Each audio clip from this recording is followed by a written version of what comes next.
Hit and run বিল হচ্ছে দানবীয় আইন। এর ফলে দুর্ঘটনায় শাস্তির নামে বিজেপি সরকার পরিবহন শ্রমিকদের উপর জেল ও জরিমানা করবে, এই অভিযোগ বামফ্রন্ট সমর্থিত শ্রমিক সংগঠন সিআইটিইউ এর। তাই অবিলম্বে এই বিল প্রত্যাহার করতে হবে। সেই সঙ্গে পরিবহন শ্রমিকদের আইন করে সামাজিক নিরাপত্তা দেওয়ার দাবিতে সরব হলো সিআইটিইউ। এই দাবিগুলিকে নিয়ে বুধবার আগরতলায় প্রতিবাদ মিছিল করে। মিছিলটি আগরতলার অফিস লেন এলাকার সিআইটিইউ রাজ্য অফিস প্রাঙ্গণ থেকে শুরু হয়ে শহরের বিভিন্ন রাস্তা পরিক্রমা করে। মিছিলের পর ওরিয়েন্ট চৌমুহনীতে সভা করা হয়। এদিনের কর্মসূচিতে সংগঠনের নেতৃত্বরা উপস্থিত ছিলেন।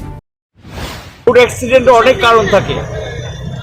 একটা হলো গিয়ে পরিবহন যারা পরিচালনা করেন তাদেরও ত্রুটি বিচ্যুতি থাকতে পারে, পথচারী ত্রুটি বিচ্যুতি থাকতে পারে, রাস্তা খারাপ থাকতে পারে, সরকার রাস্তা ঠিকমতো সারাই করেন না, রাস্তা খারাপের জন্য দুর্ঘটনা হয়, অর্থাৎ অসাবধানতা হয়, আর অনেক সময় যান্ত্রিক ত্রুটির জন্য হয়। দেখা গেল সেই দুর্ঘটনার পর যেখানে দুর্ঘটনা হয় শ্রমিকরা তাদেরকে নিয়ে যাওয়ার চেষ্টা করেন যে হাসপাতালে পৌঁছে দেওয়ার জন্য। এখানে গিয়ে দেখা যায় মারমুখী জনতার হাতে আক্রান্ত হয়, জীবননাশ ঘটে এবং তারা সেখানে রক্তাক্ত হয়। এই কারণে ইচ্ছা থাকলে অনেক ক্ষেত্রে পারেন না।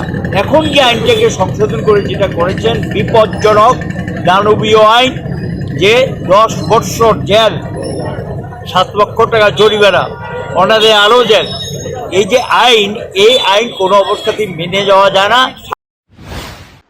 CRI TV, channel for news and entertainment.